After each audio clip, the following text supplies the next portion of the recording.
So everyone, welcome to this episode of Brian Breaks Character. I'm so glad that you're here. Today's episode is very different. I have brought in the Brian Breaks Character superfans to have a coaching call with me. So we're going to talk about all of the things, anything that y'all want to. This can be around life and career. I want to hear your questions and help you at the level that you're at right now. We don't always get the chance to have a call like this because many times it's like about the curriculum inside maybe one of the courses that I'm teaching. So I really want to broaden our view here. This can be about something that's coming up in a relationship. This can be about something that's coming up in a relationship with your representation. I'm just going to keep our course related questions sanctified so that we protect the investment of the students who are in those courses. So let's keep the questions a little more broad than that. But I also want to just underline that this can be a space for me to really lean into life coaching and the reverend side of my skills for you, or it can be very technical around acting. So really wide scope of what we can cover today. And what I'm going to do is just call on you and we'll go through the question to help us get through as many questions as possible. And those of you who are listening, I just want you to think about this. Sometimes when we ask a question, we are tempted or seduced into giving a lot of the backstory. And I actually think for us to move into our solution mind, it's really helpful to ask the question and then give the space for me to ask you if I need backstory. So it might look like, Brian, my question is, and then if I need to help you figure out some backstory, I'll ask you about it. Otherwise, it plunges us back into that old thinking. And I like to use Einstein's quote,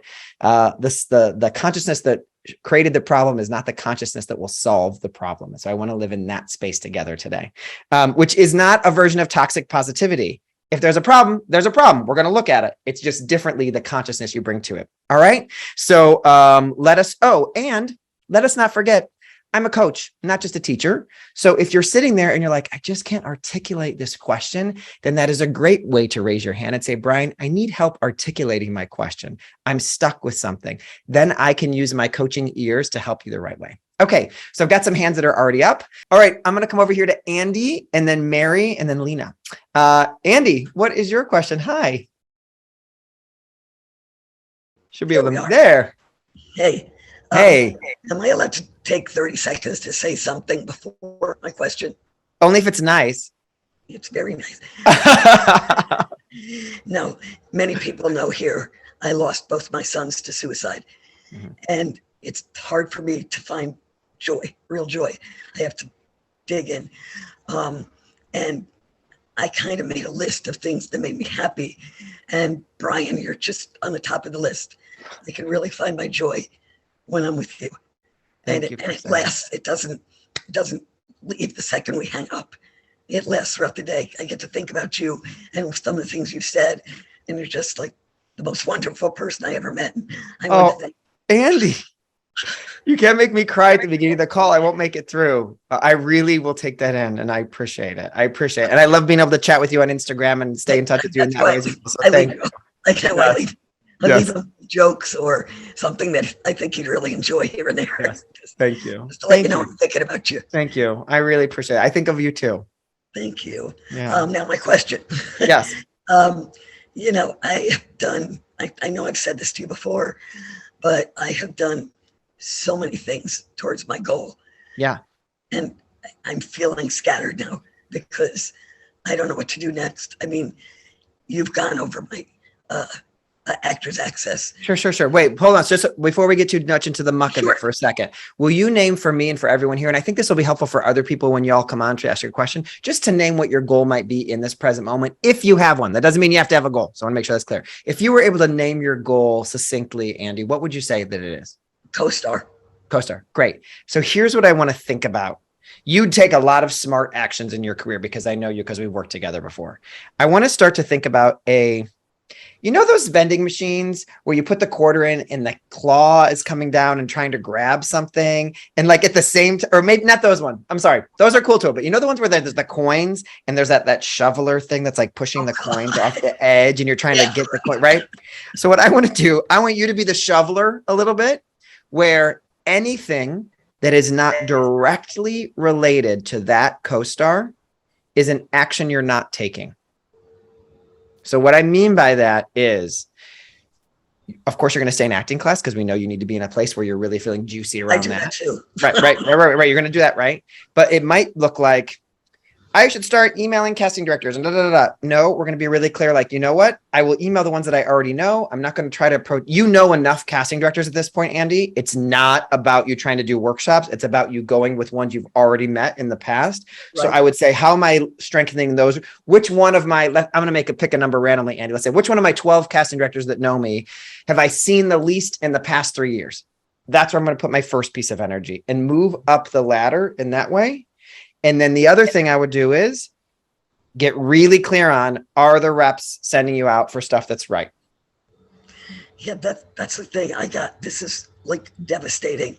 I got my talent report, 300 submissions, not one audition. Got it. And like some of these people have not only auditioned me, but I've booked. Right. Okay. So that's a good to know. That's good to know. So that's really good to know. So here's what I want you to do. Couple things. I got a couple actions to take. This isn't the end of this. This isn't A to Z, but this is like A to letter L of what the strategy will be here. Okay. So I would like for you, for the ones that you've booked with, that you were submitted to. So they're like, how many are there? Like 3, 4, 2? How many do you think? I'd say 4. Okay, great. For those 4, we're going to prioritize those 4. Okay. Are you close? I put that in quotes to any of them. Like, could you send them an email and you might get a response? Yeah. Okay, great. So I might say to that, the one you feel the closest to, not all 4. Hey, it's been a while since I've been into your office or been able to submit a self-tape. I wanted to check in. I'm with da-da-da-da-da agency right now, or management, whatever. How open are you to, what do you think of that? Like, I want to get some information on your reps. How do you think about that for a match for me? Now, they might not have a great response for that. They might have anything. So we might need to tweak exactly the ask there, but I'm trying to get the one you know the closest so we can, from the outside, not us work really hard on the inside of why am I not getting more auditions? From the outside, from a casting director's perspective, say, it's brilliant. They're the last ones I look at, or I look at I just don't look at their clients first, so that we can make an assessment around this rep. And then I would just, take that information as one data point, not all of the data points. So we're not going to say that they're the queen on high and whatever their opinion was the opinion, but we'll use it in conjunction with looking at your report to decide if that's the truth. So we might need to tweak that question just a little bit, but I think this should get you started. Does this help? Yeah, absolutely. What I did was took all the casting directors about a month ago and made a small email about them. I didn't write anything about it. Great. I said, I was compelled to write because I'm so thrilled that your head is above water during these crazy. I love it. And I get a response, not when I want something. Right. So what I will say, Andy, is because I think you are super castable in a very unique category. I think it's really cool. And so what we might do also is, after this, reach out in this very direct way to the 12 people you might already know. Say that out loud. I know that my memorable voice and short stature makes me unique and memorable. I want to be on your short list the next time you're looking for someone to do a co-star where they will never forget. Here's a new picture, or here's a new reel. And that will be after this little investigative reporting moment. Because if you're not ending up in the pool of actors who are being submitted when they're looking, it doesn't matter how much we work. It might need to be a shift in representation. Right. Cool. Okay. Thank you, Andy. Thank you for everything. Love you. All right. Mary, I'm going to come over to you. Mary, good to talk to you. What's your question? Hi, Brian. Hi. It's so good to see you. Good to see you too. Hello from Montana, as a matter of Yay! fact. Montana's in the house. My question has to do with, I was trying to put it into words, so I may have a little help with it, is when I'm working with the mindset of, and we talked about it inside the course, it's a mindset having to do with being a big fish in a little pond, wishing to go to the big pond. Mm-hmm. As far as I am not ready yet to make a move to LA. Sure. So I'm doing all of the steps to put all of the things in order. Struggling with this, though, because some of LA is landing in Montana. There are so many different independent films, everything from, and then also Yellowstone, 1883 and 1923. I'm struggling how to find a place in what's happening around me so that I can enhance my position where I'm at, and also aim for LA, if that makes Am Yes. So Mary, I need you to quit asking this question. The I solution know, is it's terrible. Mary, the reason I say this is the solution to this question is to quit asking it. That's what Jesus, God, whatever you believe would say. Yeah. Okay. Oprah, whatever. Because what it is the question is holding you back from being where you are. So Okay, tell me more. I'll tell you more, right? That was a little harsh. I came down hard because I want you to hear that. I'm with you. The question is not letting you be where you are. What I mean by that is you can, from where you are right now, be seen for all of the things we're going to getting seen for the things that are shooting locally and be submitting in Los Angeles. Because I know you're competitive as an actress in Los Angeles. You don't have to move to be able to be submitting there or to be able to looking for reps right there. The idea that you're like in the wrong place or I need to shift something about where I am in order for this to happen is not the question to ask. I think it's a distraction. Okay, fair enough. Does that resonate for you a little bit? Yes, it does. Very loud and clear. Great. So I think the action is so when that question comes, it's a form of protection. And so thank goodness we protect ourselves. So, okay, the question about where should I be or I need to move or shift where I am in order for this to happen is coming up. Thank you for protecting me. What is it that voice is actually trying to say to me? So I would just, in my cosmology, the way I relate to a voice like that is I would have to turn toward it and say, okay, instead of orphaning it off and trying to shut it up because it'll just come knocking at the door again like a little kitty asking for food, right? So I would turn to it, right. I would just turn to go, okay, I get that you're trying to protect me with this question of like, you need to move or you need to move something. I understand that. And with curiosity, just kind of have a conversation with this part of yourself. Moving isn't really the answer. So what is it you really want? And as I say this, does something come up for you? Is it a part of you that's going, I just really want you to be successful. Yeah. I just really want you to work. I just know how much I want you to work at the level that I feel my soul is calling me to. And it's in those supporting and lead character roles. I know I have everything within me to take a whole production up and with me. Yes. And I want everyone to just hear this real quick. I know Mary's work, and Mary's not just talking from a privileged, entitled, like, I just think I'm hot shit kind of position right here, because I think there's a different kind of beinghood when you have this knowledge or this kind of experience behind you. I'm not saying that we shouldn't puff ourselves up sometimes. I'm just trying to really acknowledge that when we're working here. And so Mary, this voice, which is trying to focus on where you are, is a form of kind of projecting you for a little bit from what Nina was asking for in terms of rejection. So to live at that level, to be at the Olympics, which is where you say you are ready to be, you're going to not get some things that would be great gigs for you sometimes. Right. And so my wish for you, and this may be like, you're asking me to jump into the deep water, is to like say, how open are you to trying to submit for some pretty big jobs or reach out to some pretty big reps or reps in general in the LA market? Because that way, when they are saying, must be Montana local hire, you're saying, sure am. And here's all the footage you can use to make sure that I'm worthy of the LA actors you're also submitting, because I'm being represented by a manager who cares about me here as well as there. So I think about, you've heard the story before, probably, of the client, Selena. She was also on the podcast, y'all. She was in Chicago. She got Los Angeles manager. The Los Angeles manager is helping her get reps in Chicago and in the Southeast, because she thought she was moving to LA, but something came up for her. She had to stay in Chicago a little bit longer. And so just rather than writing yourself off that a rep is not going to care or not going to want you, we need to let them emerge. And I don't know that reps are the one answer, Mary. I'm just throwing that as one of the many paths that could kind of solve this. Does this help you as I want to make sure that I'm not just yelling at you? Does this help you? It's very helpful. And no, you're not yelling. You do so much work on you that your voice carries with it. Oh God, I'm going to cry. But the weight of the heavens, for lack of a better word, you guys, the infusion of grace. And I really appreciate it. And yes, I take it to heart. And it's been a trip unpacking those gnarly conversations that we have in ourselves, and then one by one taking it and turning it around to the silver side, to the gold side, to the platinum side, because it's there. And what's important, Mary, is, and I want to make sure everyone hears this again, this is not a form of pretending something isn't coming up, because the thing coming up is calling you. Yes. Calling you for something. And the new understanding here, Mary, for you is some version of, oh, this is a form of keeping me out of the arena.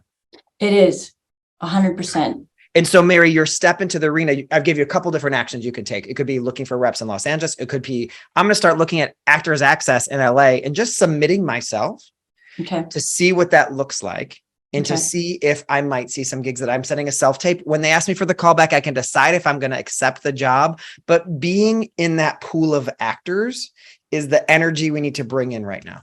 Does that make sense? 1,000% makes sense. And Mary, I just have a very profound sense that there is an agent for you, or a manager, probably a manager in Los Angeles, that will be very delighted that you're in Montana and happy to represent you there. Or a different manager in Montana that is really, really happy about having you there and will help you submit in all the areas. Does that help? Very much so. Great. Very much Great. so. Thank you, So Mary. And Mary, much. I would love for you, because I'll see you when I see you in AOS or whatever. Yes, there's correct. a manager that I want to connect you to in Montana, I think. So let's make sure that you don't let me forget that. I will keep you in the reminder. Thank you, Mary. All right. Thank you. Talk to you soon. Yep. Bye. Bye-bye.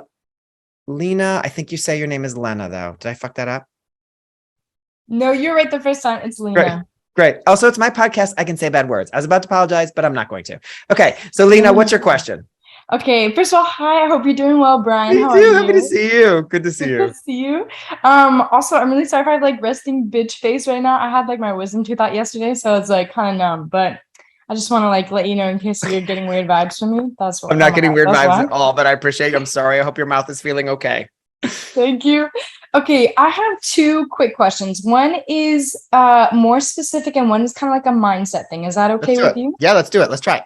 Okay, so my first question is, how do you sell clowny / like character type self in headshots while also going for and exercising your leading lady / dramatic type of work? Okay, great. It's such a well-written question. And also I need you to say it again because I need to get it again. Say it again. Totally. Okay, so how to sell clowny / character type self in headshots when you're also going out for like, oh my God, so sorry. When you're also going out for leading lady dramatic type work, if that makes sense. Because I want to do both. Yeah. So in my mind, they're going to be two different headshots. Is that okay? Yeah, absolutely. So that should take a lot of the pressure off of this, trying to nail them both at the same time. Okay. And when you think of the clowny, funny character, is there an actress that you think of that we can use as a model for right now? It doesn't have to be someone you even look like, just someone you think of. Okay, this is like, I can go kind of zany. I always think of, oh my God, what's his name? I just had it, the Grinch. Oh my God, but like weird faces, like crazy. Jim Carrey. Jim Carrey, yes. But I think you also look a lot like Crazy Ex-Girlfriend. Crazy Ex-Girlfriend. Okay. What is her name, y'all? Put it in the chat because I'm forgetting it for some reason right now. She's also on the new show Reboot. Rachel Bloom. Rachel Bloom. She totally plays zany character. That's what she does. Yeah. So I want you to look. So here's where I want you to go for your headshots for her. Okay. I want you to think about it for when you're going to nail that character. And remember, she is playing zany characters in contemporary situations. You're also saying, I might want to be in a charactery kind of piece.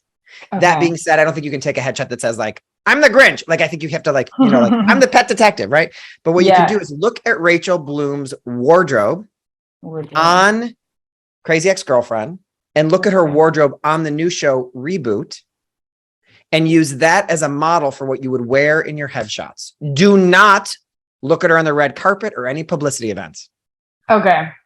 Gotcha. Right? It's got to be what she wears on the show because that's the character she plays. So I would Google like Rachel Bloom on Crazy Ex-Girlfriend, look at the wardrobe. And then when you choose your headshot photographer, make sure you look at like how much is showing and who also nailed this look and what were they wearing, because that photographer knows how to shoot that well. The two-part conversation. And then the third part of this is a good headshot conversation. I love talking about headshots. Is don't forget that your headshot photographer is a freaking artist. We like to prepare, which I believe is so important, of course, but also show up and say, here's what I'm thinking about this zany character. I'm thinking this outfit. I always like to give them two choices, or this outfit. What kind of do you think in terms of the backgrounds and and then let them have a voice, but you have to be confident in both of those outfits because you don't want to be like butthurt. Oh, he picked the one I liked last. Like you have to like both of them kind of equally. Otherwise you'll be upset. Okay. And then for the leading lady situation, I think this is a weird one to choose, but like, you know, a little Saoirse Ronan, a little Florence Pugh, a little, I mean, I think there's also in the quirky side for you, like you could do some Beanie Feldstein if you want. I think you look a little different than her, but I feel like you could carry that energy. That's on the quirky side of things. So remember that when you're trying to give the dramatic leading lady thing, I think there's something that I like to call a headshot, which is like lead with presence. Yes. Which is the old school headshots that we used to have in the 90s and early 2000s, which was like, you get one headshot, there you go. Sometimes I think we want to have that kind of headshot, and agents sometimes like that kind of headshot. And typically you're wearing something, I don't want to say nondescript, but a little nondescript. Like you could be anything. You could be in a period piece. You could be in it, right? And so that tends to be a little bit more traditional kind of wardrobe. And I'll say to you, it's not always the same headshot photographer that can do both well. Oh, okay. So you got to remember that. So if there's a character, the headshot photographer who really does types really well, sometimes they don't nail the lead with presence well, because there's a different essence about that. Oftentimes we're going to the more auteur or artist feeling photographers for that kind of a look. So just placing that idea there doesn't mean you can't nail it, but I don't think it's fair to ask a photographer to do something they can't do. True.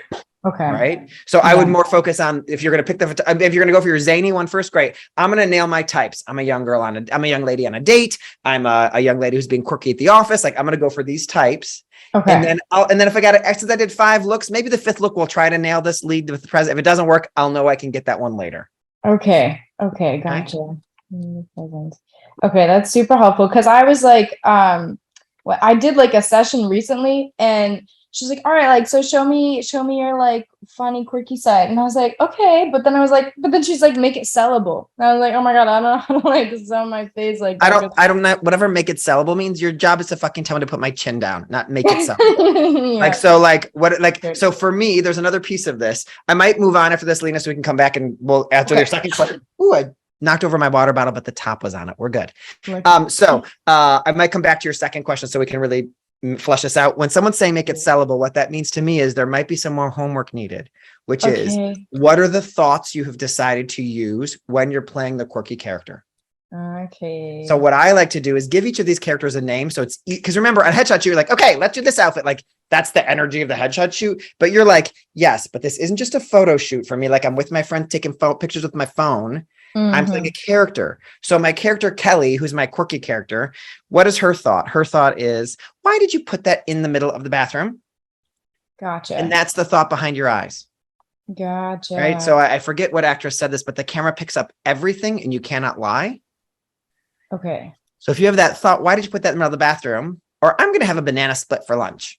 And if that makes you, Lena, giggle, then it will work. But it has to be your true thought that will make you giggle. That might make you be like, who freaking cares? That doesn't like. It might be like, you have to really think of something that will make you giggle or think is weird. Okay. It has to actually trigger you. Don't make this into a double down. And I got to let me find the backstory. Like, no, just what is the thought that makes you giggle? Okay. And then for your dramatic one, I always think you have to find different thoughts. Or for your woman on a date one, you might find different thoughts, right? So, oh my God, he's cute. But did you just open the door for me? Like those would be like, what does that gives you different? So that gives you, I would come up with 3 thoughts for each of your looks. Okay. 3 thoughts for each of your looks. Gotcha. That way, when the photographer is saying, make it sellable, you put that in your brain and you go, I'm going to have a banana split for lunch today. That you are making that into something that makes sense for you as the actress. Cool. I like that a lot. Right. Yes. Awesome. Thanks, Lena. I'll leave your hand up so we have time to come back. Okay. Okay. Great. Thanks so much, Brian. Yeah. Adina. Hi. Yay. Hello. So I got 2 technical questions and a mindset question. So if I'm quick, which you want to start with so we can try to get through everybody. I know. I don't exactly. You decide how much I can ask. So a newsletter, I'm due for my newsletter and I have 2 things that I think are very worthy, and you share with us so we can celebrate them together. At least. But I know you always say to just say one. Well, I might just say one, but let me know what they are. Okay. So I just did my solo show that I wrote, The Road Back, up in Rochester, New York. And I did it at the Real Mind, like REEL Mind, which was 3 films and my play about mental health, all about mental health. And it was great. And I did a talk back with 2 well-known psychiatrists in the community, and all these people came in. It was like a big love fest, and it was wonderful. So I did. Adina, was it wonderful? Did you have a great time? I did. I just want everyone to just notice how exciting it is when you have your own show that you can travel with and have experiences like that. I think sometimes we can find ourselves always reaching, and like that's like the pinnacle of artistic experience at times, you have that kind of impact. So I just want to make sure we underline that piece, Adina. What's the other thing you want to share? The other thing is I got accepted to, my husband and I did this, one of our episodes of a 6-episode web series is in this thing called New York New Filmmakers, and it's online, it's a digital festival, and it's happening a week from today. Okay. So meaning I could watch it, meaning I could go somewhere and watch it a week from today. That's what you have to talk about. Really? But then, yeah. Okay, and then you can talk about the other thing later.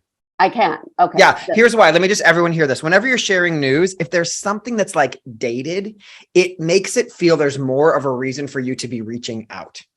So because there is this dated thing that's happening, you actually could get 2 emails out of this, Adina. One that says it's happening, and then one on the day that it's happening. Today's the day, and that's a subject line. Go here to watch it now as we're part of this very special thing. And like literally almost your exact same email as number 1 is email number 2. It's like when I send you an email that says your call is starting in 1 hour, right? You click on that one. You don't click on the one I sent you a week ago. You click on the ones, right? So we need to give them that reminder. And I think that'd be a perfect 2 email. And then after that, wait a beat and then say, I need to take you back to a really incredible experience that I had this past fall. And then you could really what talk about like a whole quarter or? Oh, no. You could wait 3 or 4 weeks. Okay. Yeah. Okay. You could also, Adina, I would position it this way. I mean, I might be going too far here. You can say, Brian, you're being wild. You could talk about this series that you're talking about. Also, you never told me you and your man were actors together. So I'm mad at you. Okay. So number 2 is you send these 2 emails and then right at the beginning of December, let's say would be when you send your next one. Right. Okay. And it would be about the mental health thing. And is there ever a better time to talk about mental health than before everybody goes home for the holidays? I don't know that there is. And so maybe that's the angle you're taking. The holiday. What I would do is when you post that, I would probably, Adina, say, here are 3 takeaways that might help you navigate the holiday season. Oh, that's nice. Takeaways from my experience. Yeah. And then you might have to just finesse them a little bit so it makes sense for familial relationships, because I think that's what most people are thinking about for the holidays. Yeah. But I'm sure you, in your great wisdom, could figure out the way to position that. Okay. And if something else wonderful happens between now and then, you're going to put it in your back pocket and hold on to it for January. Okay. Because I really think this is a beautiful plan. And it really feels like this is an actress of the world who's working and in different ways, in very exciting ways. Okay. And that's what we want a newsletter to create, that kind of energy. Okay. So yeah, I think I just have to up it from quarterly to a month because I have all this stuff going on in it. You know what I mean? Like allow myself. And I don't think I want you to do it a month. If you think, and everyone, just if you think about if you send a newsletter a month, that's only 12 times an entire year that someone has heard from you. It's not a lot, actually. And this is how you become offer only. Ha ha ha ha. So there you go. Okay. Okay. All right. Thanks, Adina. If we have time to come back, I'll circle back. Is that cool? That's cool. Thank you, Brian. Awesome. Thank you. Larissa, hi. And then from Larissa, I'm coming to Amelia. Hi, Larissa. What's your question? Yes, my question is about a thank you email, which I loved your podcast about emails and gratitude. Right. So I think it's episode number 79 for those of you listening. If I'm wrong, don't shame me. Okay, go ahead, Larissa. Yeah, if you had a not so great shoot, but you want to send your thank you emails for said shoot, how do you navigate being honest, but also saying like, you can still trust me? When you say not so great shoot, did you shit the bed? No, it's just that it was nice. It was a commercial and I was upgraded to principal and it was improv. And so I was also the first like shot. So it was just a lot for me to process at one time. And I just like missed some of the beats and then it was fine. But like I felt bad because I want to like be good on the first take. Yeah. You know? I promise you, no one on set is tracking the part you feel. That's what I want to start there. Okay. So what I want to just make sure, and I think you know this, and I'll just share this with some people. You know, I have probably done 200 commercials in my lifetime. And the most frustrating thing is when a director is like screaming at you behind the camera and you can't hear them and they're giving you adjustments and you're like, I want to do good. Can someone tell me I'm doing a good job? I have no idea. And you're like really working really hard and they have no idea that inside you are like, I wanted to say Lance Armstrong, but we don't say Lance Armstrong, an Olympic runner inside working really, really hard to do what they want you to do. And they're like, try it this way and try it this way. And no, that's not it. And so really their experience of you not getting it is not the same as yours unless you truly shit the bed. You forget the line 100 times, like that kind of vibe. Is that what happened? No. Right. So I would just live from the space of tremendous gratitude. Okay. and just leave it there. And what you could say to nod at it is say, wow, what a shock to be upgraded right away and be thrust onto the improv stage for the first take of the day. Thank you so much for putting me in the ringer right away. And I loved having that experience. Looking forward to the next time that it will happen. I know this business is a small one, so I'm sure our paths will cross soon. Looking forward to that day. Thank you so much, Larissa. Perfect. Got it. Mhm. And I think that's the nod without it saying like, that was a stretch, y'all. And you knew it. Like, and so what I also say, if I'm going to compliment myself for a second, is I like that because it lets you reflexively like make sure that they know like that was a lot to ask and I did it. Does that make sense when I say it that way? Yeah. And I would, if I was you, find everyone's email address you can to thank them for the day on set. Okay. And I would send it individually, not as a group. Because people don't respond to group emails, they respond to single emails. Okay. All right. And then find a cute PS. Can't wait to see it when it comes out. Mhm. Or the moment it comes out, if you see it, let me know, or I'll share it with you, like some version of that. So it feels really personal and excited about it. Cool. Okay. And congrats on making it through pressure cooker. Thank you. That's the win. All right. Thanks, Larissa. Great. Jenna, coming to you. What is your question? Nice to see you. Should be able to unmute yourself. Let me try. There you go. Okay. Great. Hi. Hi. Thank you so much for doing this today and taking time to be here. This has been so helpful and wonderful already. Good. And I've been having this issue that I don't know who to go to for advice. So I'm very excited to ask you and also nervous. Okay, great. Wait, guess what? I get nervous every time someone unmutes themselves too. So let's be nervous together. And I'm just going to do the very best I can to be here for you. Okay. Well, thank you in advance. Yes. Okay. So I found out about a month and a half ago that I'm pregnant. Congratulations. And thank you. It took a lot of doing. I had fertility issues, and so it's been a long journey. Lots of tough stuff. Mm-hmm. So I feel like I should be elated. Instead, I'm very emotional. Thank you, Judy. So my issues are, one, I feel like I'm so scared of what this is going to do for my career because I'm already not where I want to be. I feel frustrated all the time. Like I can't quite move forward. And now I'm pregnant and it should be this, happy, wonderful thing, but I'm scared of like, did I make a mistake? And I don't know how to handle the career part of it as well. I've never had a kid before, if that's not apparent. So I think those are the two like big elements for me right now. I'm like, what do I do with my career? And how do I stop standing in the way of my joy? Yeah, great question. So sorry for all the emotions. I think it's so beautiful that you brought these emotions to the call. We have some moms here who might have some advice for you too that you might pick up in the chat later. But for now, let's stay you and I focused for a moment.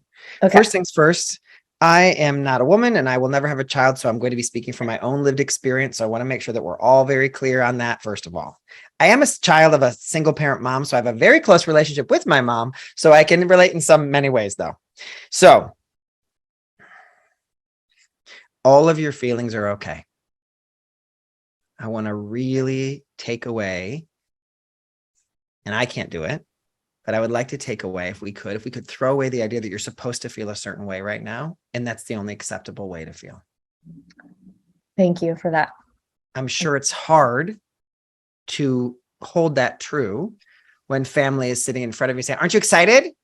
And there's a dishonesty or inauthentic a part of like, I am, and yes, and right. You're having to yes, and for yourself, and your excitement is for them more than your excitement is for you. Sometimes I would imagine. Yes. Right. So I feel like I need to be there for them. Correct. So that takes some hella stamina, Jenna, to do that. So one thing I want to, and I'm sure you're doing this already, but I want to make sure that this conversation is underlined with versions of self-care that give you the stamina to show up as you want to. I'm not saying that I'm hopeful that there is someone in your family where you can be honest about this with, whether that's your mom or, your husband, your wife, whatever it is, that you are able to be that kind of clarity, to be clear about what's really going on for you. Because I think having just that one person in your pocket, when you're with them and you're with other people, that they get that look in their eye when they look at you and they go, I know where you're at, that they just they hold that little space for you. Does that make sense to you? Yes. Cool. Do you feel like you have that? Do you feel like you could build that bond with someone? Yes. My husband is great and he's totally on board with the you should feel whatever you feel. Right. And then my younger sister and I are very close and we're very similar. And she's always like, well, who cares what anybody else thinks? Who cares? Right. Right. So okay, keep their little winks that they're giving you when you're in those scenarios in your mind when you're having these interactions, so that you can remember the truth. So that you can be aware, I'm performing for this person sometimes, or that I'm not able to perform sometimes. You know what? It has its ups and downs. It's okay. a totally okay answer to give. There's days when I'm elated and there's days when I'm scared, nervous, whatever. The other piece of this, and you won't know this till that baby comes probably, this is way more big than any acting job you ever get. And you know part of that already. And this is going to be one of the most significant things that shapes your life. And you know that. So is acting. And so I want to make sure that I very much believe in that acting is what's pulling you where you are. Where do you live right now? LA. Yeah. Would you have ever moved to LA if you weren't an actor or no? No. Yeah, exactly. Yeah. I'm from Virginia. Right. Yeah. So I'm and from you Ohio, know, when right? out here, it was terrifying. Right. Yeah. So it's drawn you to here. You've made friends because you're here. You've had an impact, or acting's already affected your life. Right. So acting's already doing what it's supposed to do, just so we can kind of acknowledge it. It's brought you to this place. The second piece of this is, maybe the third, I'm not keeping track anymore.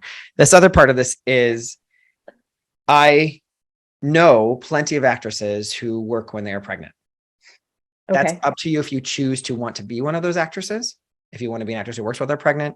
And it is the kind of thing where you, unfortunately, because of the world that we live in, I think, have to kind of carry the, do I need to tell them? Do I not need to tell them? What is the story? And so for you, do you have representation right now? I have an agent. Great. So I would make sure the agent knows. Okay. And kind of has that like, hey, I'm going to work until this, I don't know, trimester, month, whatever you would say, so that they can feel confident and like, I want to work that long. I'll let you know when I'm showing. So we need to worry about it or don't, or if I can cover it. And I know plenty of agents who are aware of, like, people have babies. And I think the more you can find places to be honest around it, instead of hiding it, the more authentic you'll feel inside of yourself. Because right now, let me just check in. When we are the servant of two mindsets, that is the definition of anxiety. Oh, yes. So one mindset is, I want to hide my pregnancy, pretend it's not happening, maybe, and also act like I'm happy all the time because that's what I'm supposed to do. And my career's not where I want it to be. So these two things are just like tearing at you. Yes. Right? Yeah. And True. so the more places you can find to be authentic, the more you will feel back in your own skin and feet on the ground. Okay.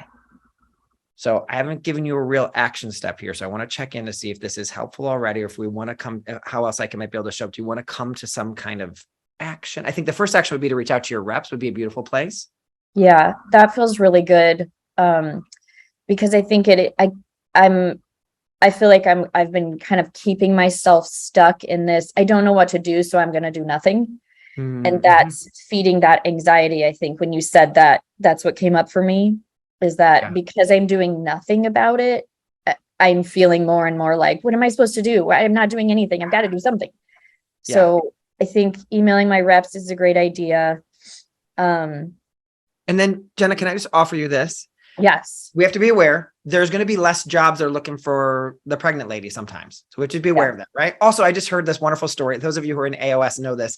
There's an actress who was in 1776. She got pregnant on Broadway. They decided to add it to the show that she's going to be pregnant in the show. So like, there's also worlds where that happens. So I want to be really happy that that's the world we're also living in. But Jenna, I also want you to think about, what am I going to call back to myself because I might have a little less time needing to focus on my acting career? What are some things that always end up at the end of the list, or that I'd love to be able to honor, that feed my soul, because I might be getting a little more time back? Does that make sense? Meaning, because I might not be focusing so much on acting anymore. What a more helpful way to look at that is, what else could there be more time for? Yeah. Or like, what are some, the word hobbies is so not the right word, but what are some things that I like to do that I just never get to do because I'm focused on my acting career that might feed me? So that Jenna, the actress, artist, human being, person on this planet, continues to feel engaged in herself. So for me, I can come up with like 4 or 5 things like, oh, if I had more time, I'd be doing this and this. And like, I could come up with those things that I'd want to do. Not shoulds. These are very want, desire, not like you should. We got to make sure that that's not the voice. So I'd love for you to give yourself the assignment of A, honesty with the reps, and B, remember that whatever you tell the reps, like, I can do it until this trimester. You can always change your mind later. So like, don't worry, you're like writing an edict or a contract with them. And then the second part is, what are some things that I look forward to if I have a little more time to myself? Okay.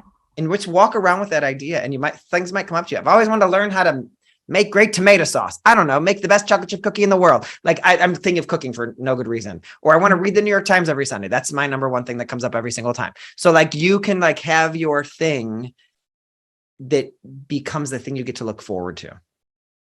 Okay.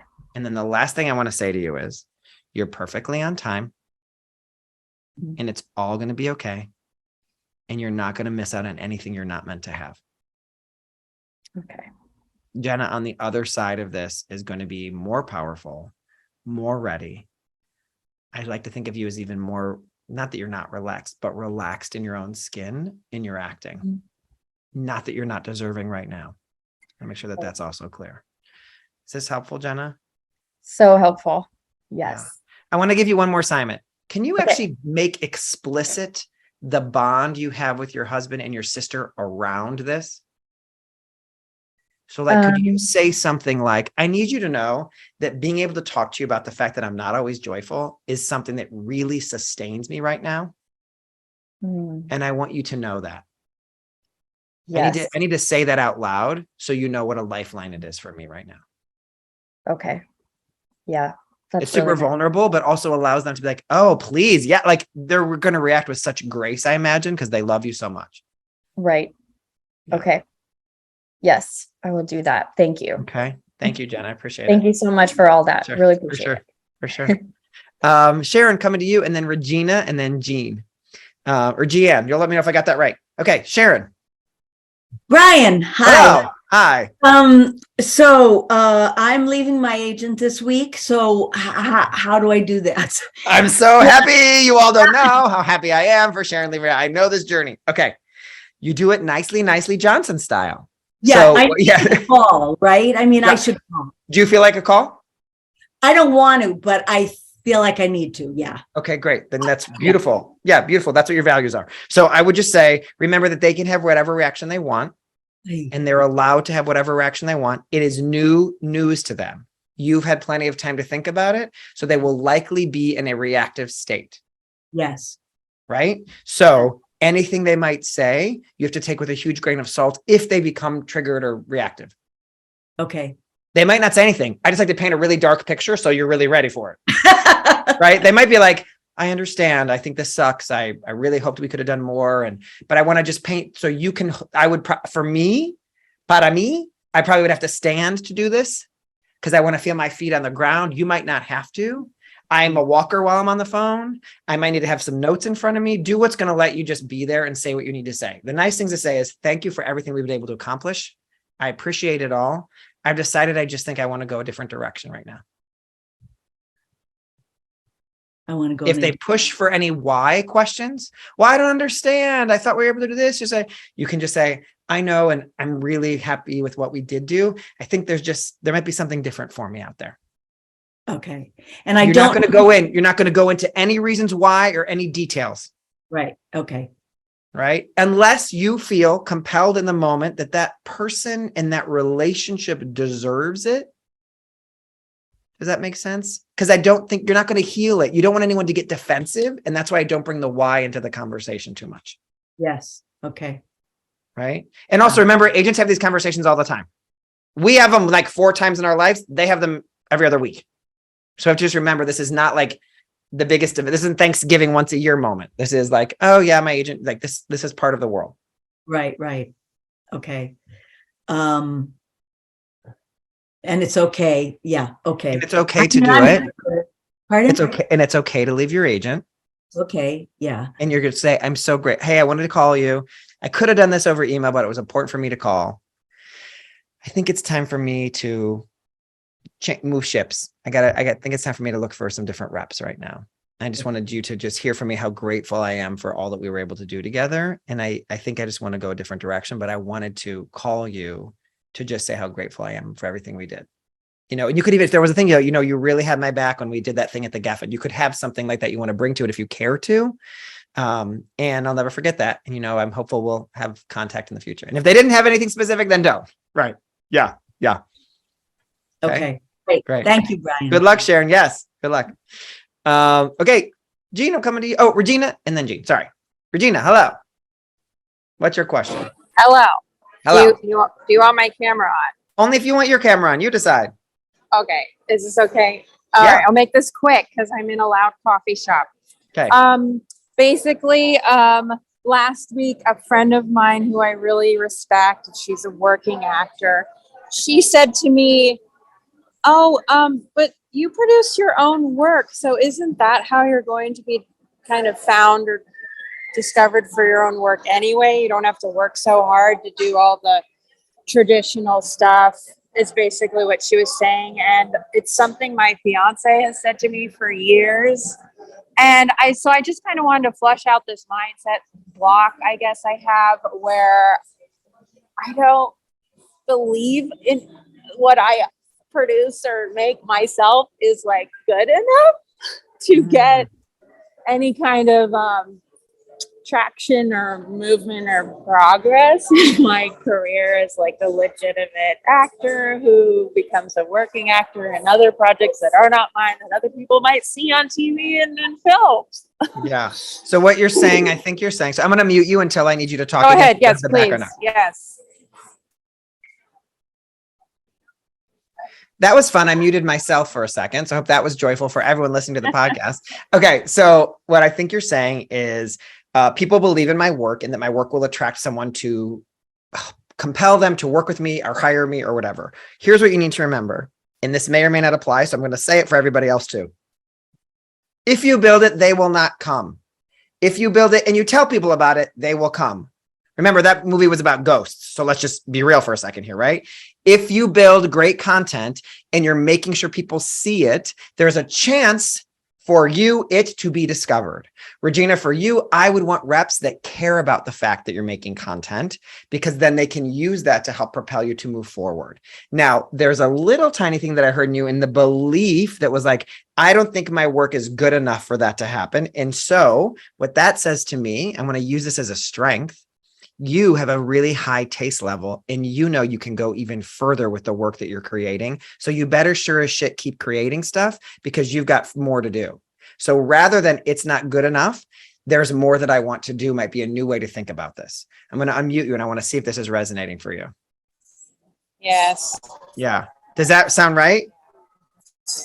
Yeah.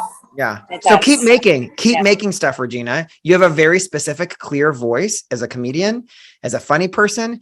You just have to keep making and keep creating. And so your taste level is higher than your friend and your partner who are saying like, it's great already. You're going to keep making better, mo better. I would love for there to be a space where someone's able to discover it, whether that's I'm putting it on TikTok or I'm putting Instagram, or I'm also have a rep who cares that this is out there. Unless you're trying to become a YouTube star or TikTok star, which would be a different path, which it doesn't sound like you want because you want legitimate work as an actor as well. Correct? Yeah. I see you nodding. Correct. So does this give you a space to occupy around like, I just have to keep making? Yes. All right. And maybe just a little more, hey, what I'm doing is enough. Yes. Hell yes. What you're doing is, yeah. Like, so that's underlined. There is a possibility of being enough. Yes. So Regina, equal or greater than what I'm trying to go for, and a legitimate someone else approving of my talent thing. Yes. And Regina, does that make sense? Yes, because everything you make, you're already thinking about the next one that's going to be better. So you have to just be aware that I'm putting out some great stuff. And the next one, I'm always going to want to make it funnier or different. I've got my new idea. And this one's I've got different. So that's always going to be happening for you. So acknowledging there are buttloads of actors who wish they were creating the kind of content that you were. That is not to say everyone here needs to create content, so don't get weird, anybody. But that is to say that your content is deserving and worthy of attention. All right? Take that vote, especially from the people in your life who say that. All right? I see you tapping on your chest here. I want to make sure you hear that from me. Regina, you are fat. And I know, yes, and I know you. And I know you to be fabulously talented and interesting. So please let us get to know you through your work. Okay. Okay. Aye, aye. All right. Yeah. All right. Thanks, Regina. Thank Thanks. you. All right. Jean, hi. What's your question today? You should be able to mute yourself. Hi. Hi, can you hear me? Hi. Yes, you can. Hi, hello. Hi. Good. Thank you for doing this, by For the way. sure. Thank I've you for been being a looking super forward fan, to sharing this. the quiz. I'm so grateful to you all. Yes. So my question is not about acting. I hope this isn't vague, so tell me Let's if go it for it. is. Let's try. I am a writer and I used to be an actor anyway, whatever. I am a writer. I'm working on writing now, and I have some meetings with some showrunners and EPs, and I would love some advice or tips on how to get clear with kind of what I'm asking of them, because it feels vague. Like I'm like, you're in a position that I want to be in. How can I be there? Like, how can I work with you? I don't even know what I'm asking. Yes. So. Great. And can you just tell me like, why are these meetings happening? Is it just like, hey, that you got some favors asked to meet with them? Like, just I got some favors asked. Some of them are through connections, and some of them are through like very gracious favors of people who have asked, and they very graciously agreed to meet with me. And so I want to make the most of these meetings, and like, I want to work. I don't necessarily want to like have to shoot a 15-page script of my work yet. Like, I don't know. I want to, I don't know what I'm asking them. So. Yes, this is great. This is great. And everyone listen who's ever had a meeting, you're like, I don't know what to ask. This is part of what you want, the space you want to occupy.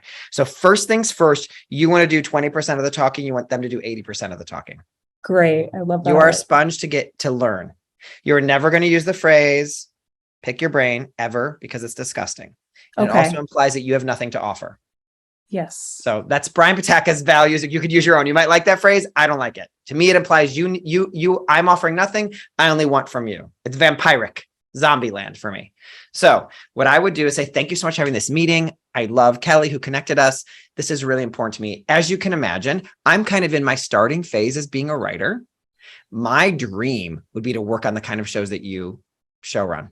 To me, that's the pinnacle of what I want next for myself. So I would love to just hear from you today a little bit. I know it doesn't happen the same for everyone. So I'd love to hear from you kind of how it came to be for you. And, anything else you might want to offer to someone who's in this position where I am, which is just kind of starting out. And then I would say what you said. Is it Jean or Jean? Jean. And then I would say, I don't want to go shoot a 15-page version of my script if that's not actually worth it. I don't want to put energy towards something that actually isn't going to help. And because I want to put my energy towards the things that actually are going to help. So I wonder what your take is on that as well. What are you seeing lately? And then know that they are going to say the exact right things you need to hear. And then some. Because they're going to blather on and say this, and they're going to immediately be like, maybe you should talk to this. They're going to give other names of people you should talk to. I would, if I was you, say, you can decide what you're comfortable with. Say, would it be okay if I recorded this conversation, or is it okay if I take a few notes while we're talking today? Because I just want to make sure I don't miss anything, because, this is a meeting I've been really looking forward to. And I would say that very explicitly. You can even say, as I was thinking about this meeting, I wasn't sure what to ask, because my dream is to be on a show like yours. Or to work in the way that you're working. And I guess the biggest way you could help me is just to tell me how does it all happen? How's the way it's happened for you? I know every writer's path is not the same. I know that I'm kind of saying what I said before, Jean, but I'm just trying to give you another way in. And then I would add let them talk. They're going to talk and talk and talk. They're going to ask you questions about yourself. And towards the end, this is a trick for everybody. Anytime you ever have a meeting, you got to have this one little phrase you use. I'd be kicking myself if I didn't ask and then fill in the blank. Before we leave, I'd be kicking myself if I didn't ask and then fill in the blank. And Jean, if there's a burning question for you that you're like, I want to know this when it comes to this conversation. And it could be as simple as, so let's get real. I have to throw my hat in the ring. if I really wanted to work on your show, what would I need to do? Or a show like yours? Because obviously your show is staffed right now and you're all set up. What would you need to see, or what would I need to do? And then just shut up and listen like a banshee. You're the best listener in the world. And what I would do, Gene, is from all of these, remember, each person you talk to is one star in the sky. They're all going to have different stories of how they became a supernova. They're all different. And you're just going to synthesize that in a way that says, how can I grab those stories that will make me the most confident in what I do next? Not coming at them from a deficit. This person said I had to do this, and this person said I had to do that. I would take which of these thoughts make me feel the most confident, because from that position, you'll take the next best action. So for now, one of the things I also want to give you is this mindset. I am here to collect information. I am here to make no decisions. This is not a time where you're going to say yes to the dress. You are out there listening to the music for now. And then once you've had all these meetings, you say, okay, great.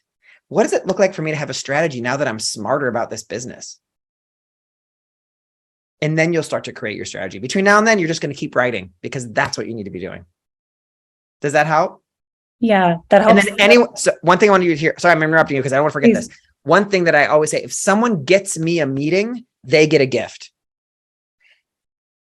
If someone gets me a meeting, the person who got me the meeting gets a gift. The person who I meet with might not need a gift, because I might be having coffee with them and it's totally fine. I'm just going to thank them afterwards, make sure you get their email address, right? But the person who gets you the connection always gets a gift, in my mind. What kind of gift? Like, it can be simple or not simple. It can be simple. I mean, the thing that in the day and age of living in LA or wherever you live, and you have to. I live in LA. Yeah, you can either do something like a small gift bookshop that'll send them a book.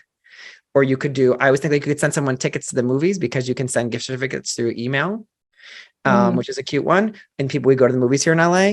Or it can look like, hey, I know this is simple, but the next time you get a coffee, I really want it to be on me, because I really appreciated what you're able to do for me. Here's a $10 gift card to Starbucks. So it can be as simple as that as well. Yeah. Okay. I'll have to think of something. Yeah. There's two people who definitely need gifts.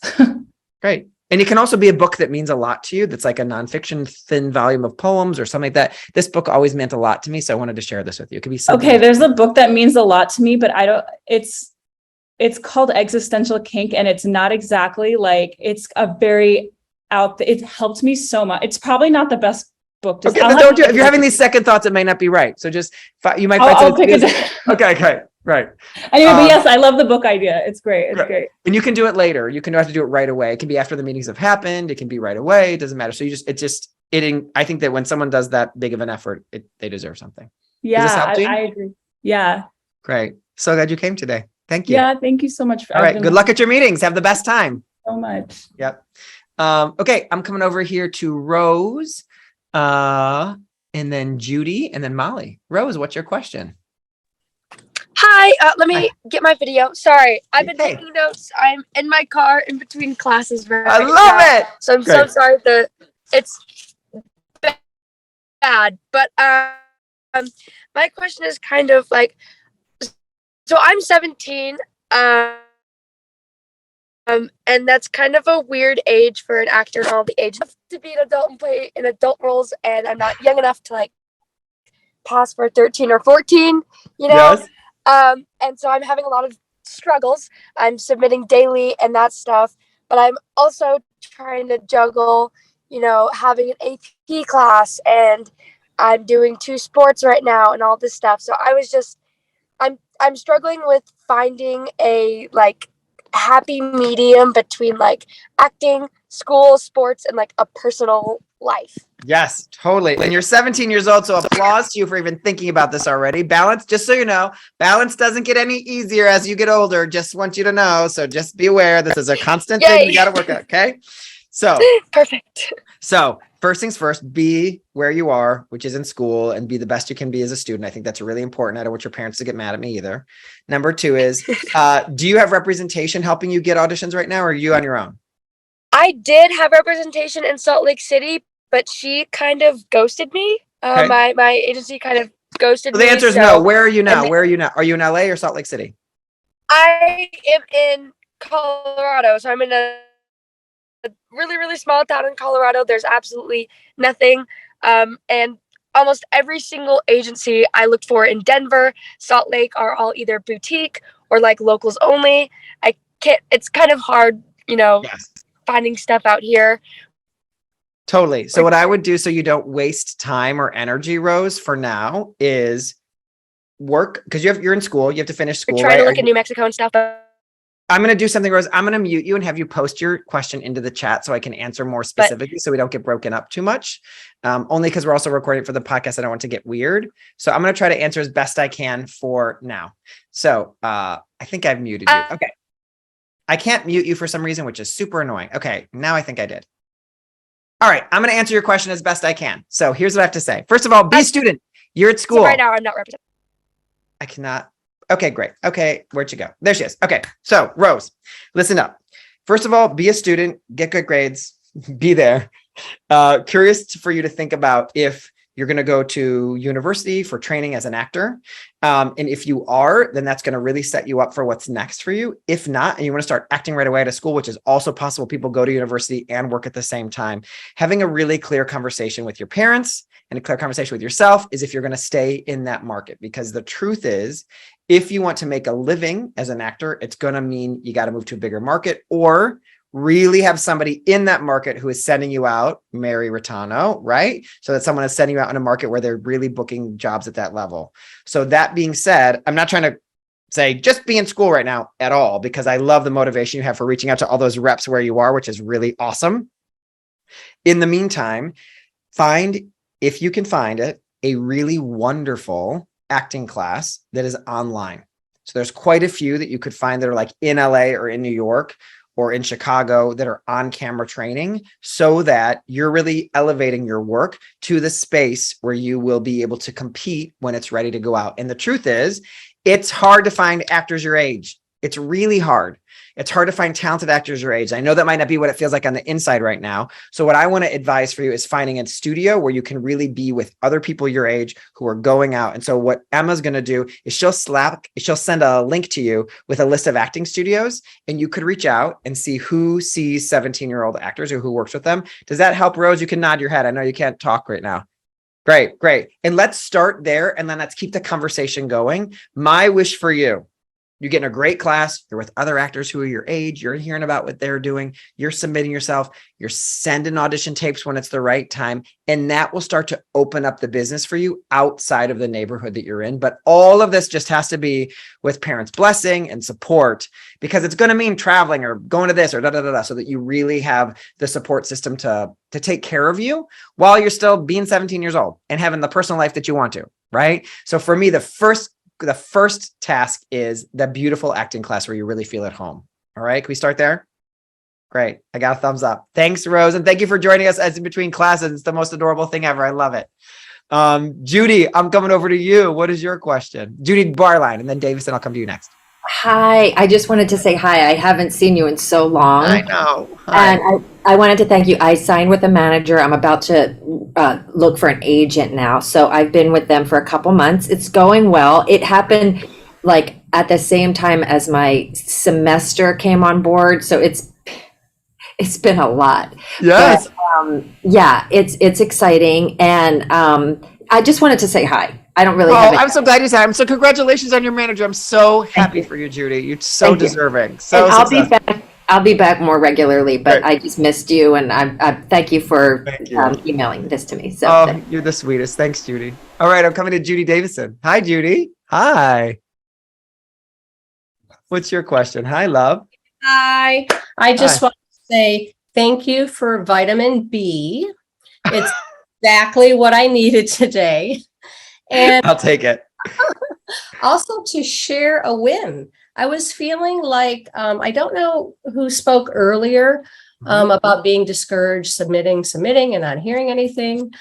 I was feeling the same way. And out of the blue, I got a call back for a real juicy role that I'm very, very excited about. They're only saying a few actors. So I'm very excited. And it was the motivation I needed to keep going. So who knows what'll happen, but I know I have fun because it's a pilot for a comedy. It's going to be no matter what, I'll have fun. So Yeah. I just wanted to All share. right. Thank you, Judy. Thank you for saying that. I think it's so important that we hang on to this. I know this is not always satisfying, but we have to remember, as much as you can submit and have your agent working for you, there is a degree of luck that has to happen in this business, that you're across their desk on the right day. And there's that piece you can't control. And so the belief in the faith that we are sometimes asked to have can be tough, but that you get the reassurance from time to time is so important. And one of the places that I think when we're starved, that's why I always go like, are you in acting class? Because take care of that. And I love that you got, you know, the good juju back from the universe saying, Judy, of course you're on the right path. Here you go. Here's a callback of a role that you'd be perfect for. So it's so well deserved. And I really appreciate you saying that, bringing it up to Also, a different mindset of thinking of my acting class as a sandbox to play in. Yeah. I love that. Yeah. And also that doesn't, I want to make sure everyone knows, it doesn't mean you can't be challenged from time to time, but it should be a fun, I want to make this sandbox, I want to make this castle taller, or I want there to like that you're in there playing, right? It doesn't mean you leave every acting class feeling like you're hot shit. You might leave an acting class saying, damn it, I could have done better today. That's okay to leave acting class like that sometimes. I think you need to have a class where sometimes you're like, dang it, I couldn't get it tonight. Like that is okay. That is but not a beating yourself up version of that. So Thank you for saying, Judy. So happy you're here. Thanks. Okay, I'm coming over to Molly and then Faina. Molly, what is your question? Hi, nice to see you. Hi, nice to see you too.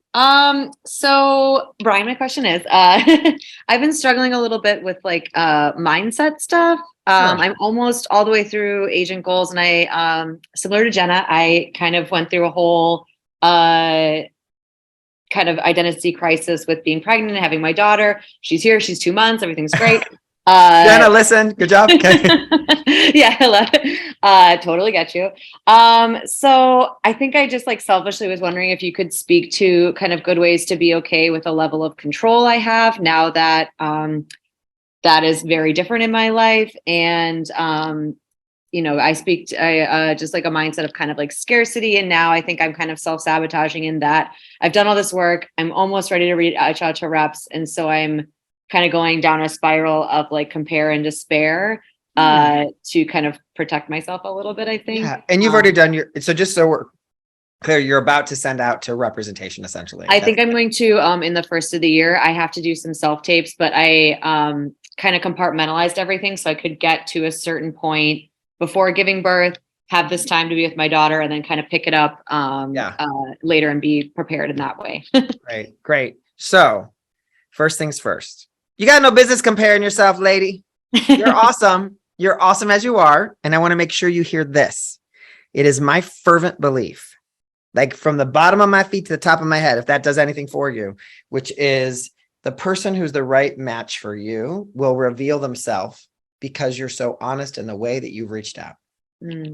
You're so authentic in the way you reached out. If you could be stacked up against someone else in their roster, then we weren't honest enough. Because we want them to love the Molly Gray that you are, that you have to offer. And so without that being like a pat answer to be like, get over it, girl, that's it, right? I want to make I know that isn't satisfying enough. I want you to hold on to, or try to hold on to the belief that the people who aren't the right match for you will self-eliminate themselves. And thank God that they will, because we don't want to end up with a lame rep who is kind of into you. We want them head over heels. We want them crazy excited about you. So let them compare and hope that they compare. Because what I don't want is the person who goes, I'm not sure if I can get auditions for her. What I want, instead of you getting 18 meetings with people who could say, I'd rather you get 3 of people who are so passionate about you. I'd love to get 18 meetings too, but I'm just saying, like, I'm more about you. Remember, we only need 1 to be the really great match.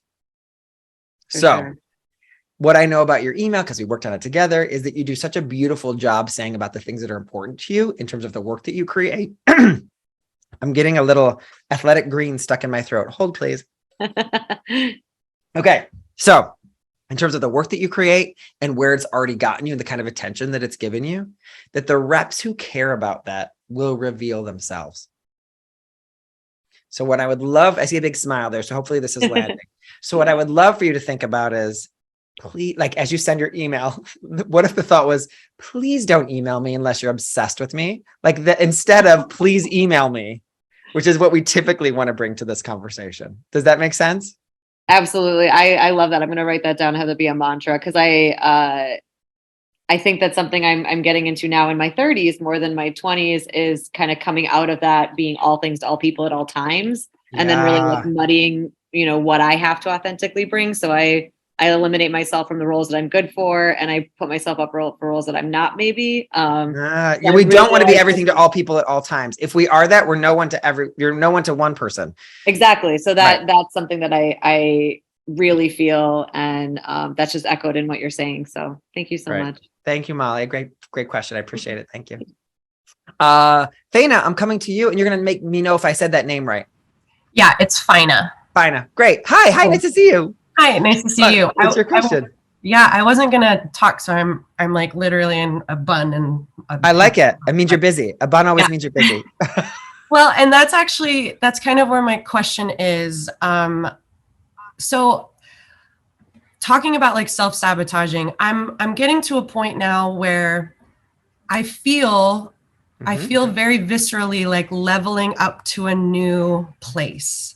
Great. And so I'm working with people that my head says I have no business working with. Okay. They're up here. They're up here and I'm down here.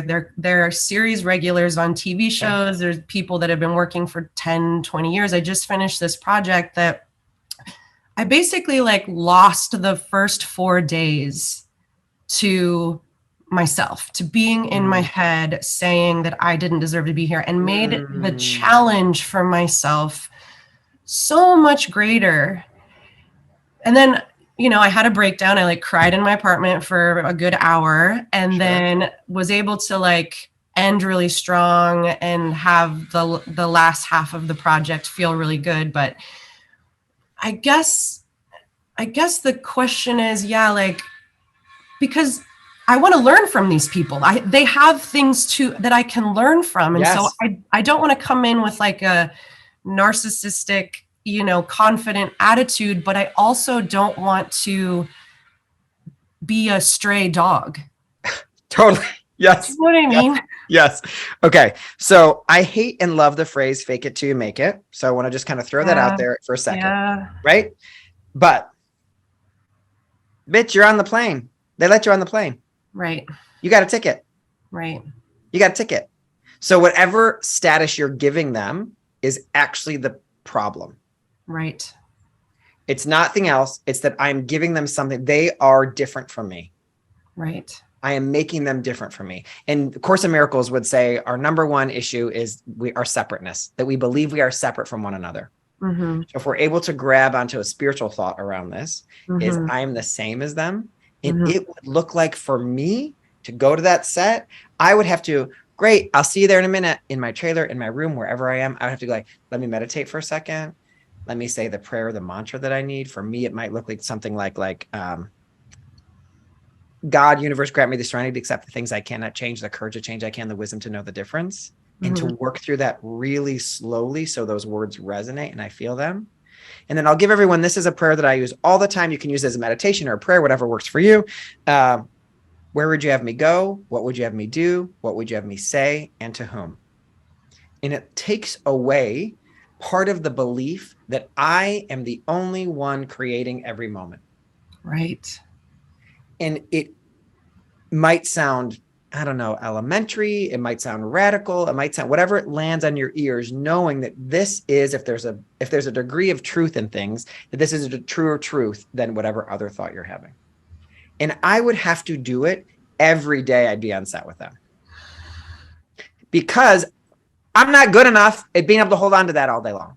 Right. I might have to go to lunch, and after lunch, do it again and remind myself. And I have to do that little meditation, that little prayer, that little mantra, so I can go back out there again to remember.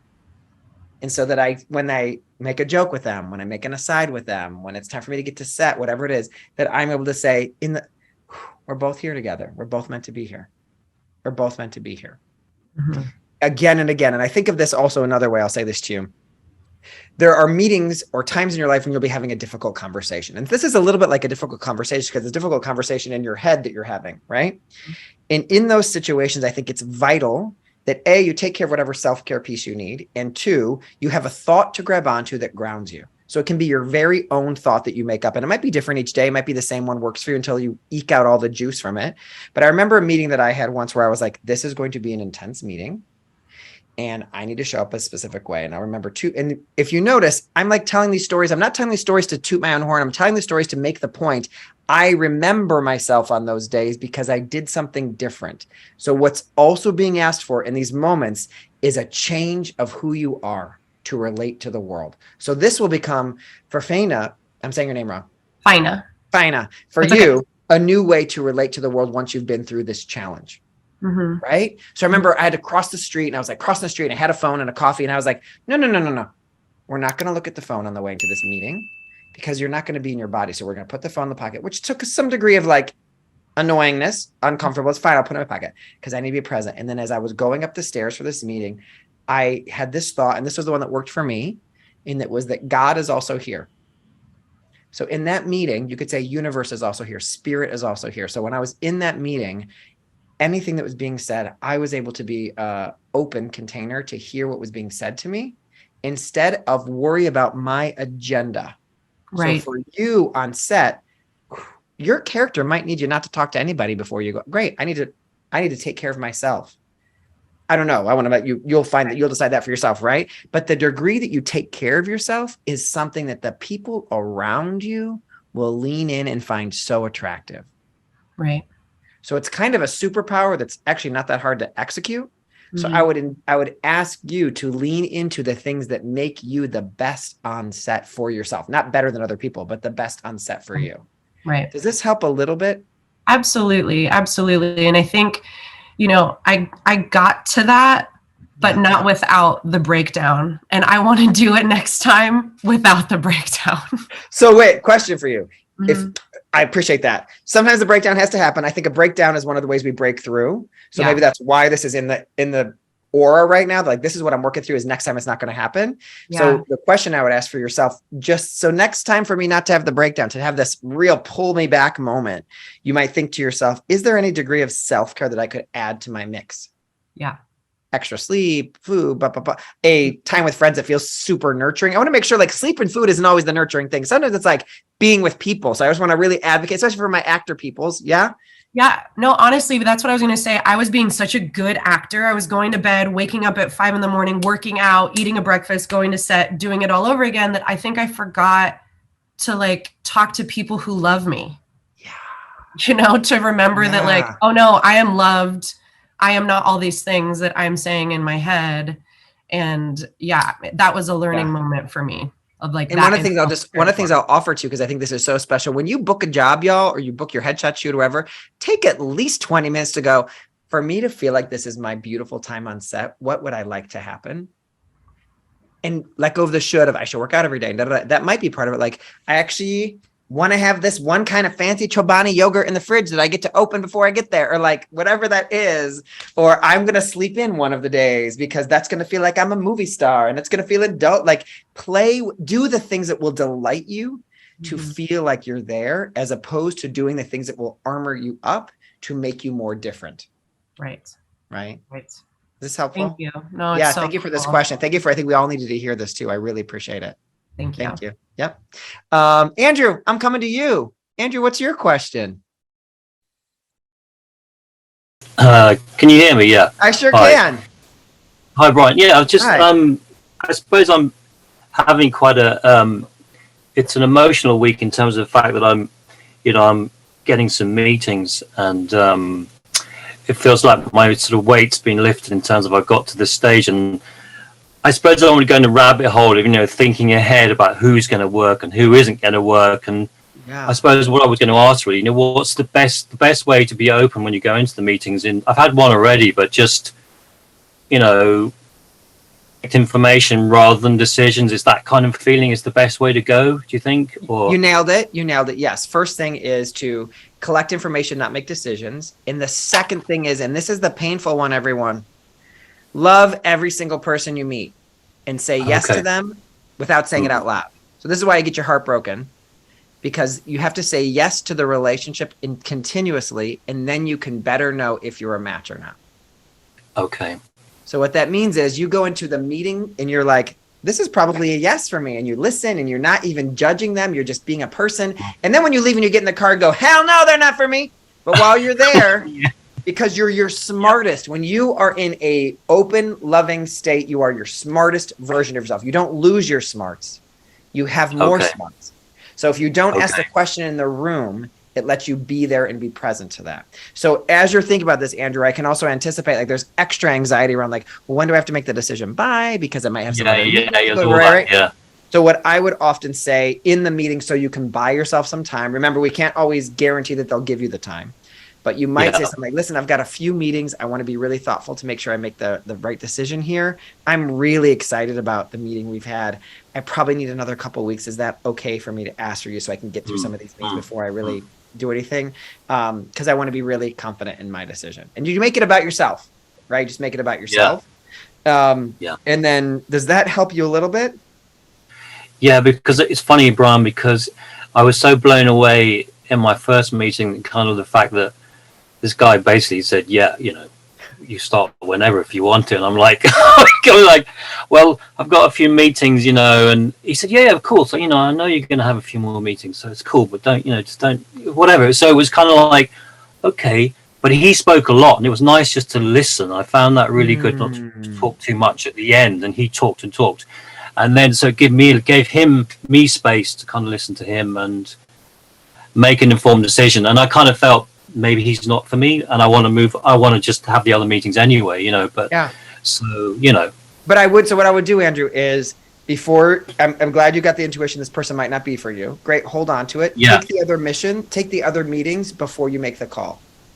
Because absolutely. Yeah, because then it gives you a chance to compare and contrast a little bit, and it might give you that much more of a yes for somebody else because you haven't said no yet. Yeah. Cool. Well, congratulations on getting all these meetings. I'm so impressed with you. Great job. Great. No, it's great. Job. Great. Thanks, Ron. Thanks, Andrew. Yeah.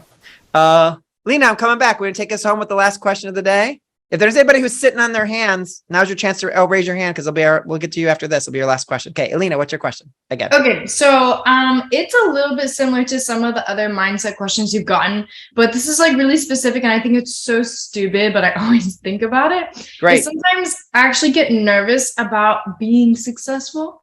Or like intimidated by that thought, so I use that like, oh, that would be like what a cool addition to like make or whatever. And I'm like, no, that would be like weird to actually have it work out. So I use that to justify my procrastination, and to a point where I don't do it in the end. And I know that's so crazy, but I realize that that's a thing I get a lot in my head.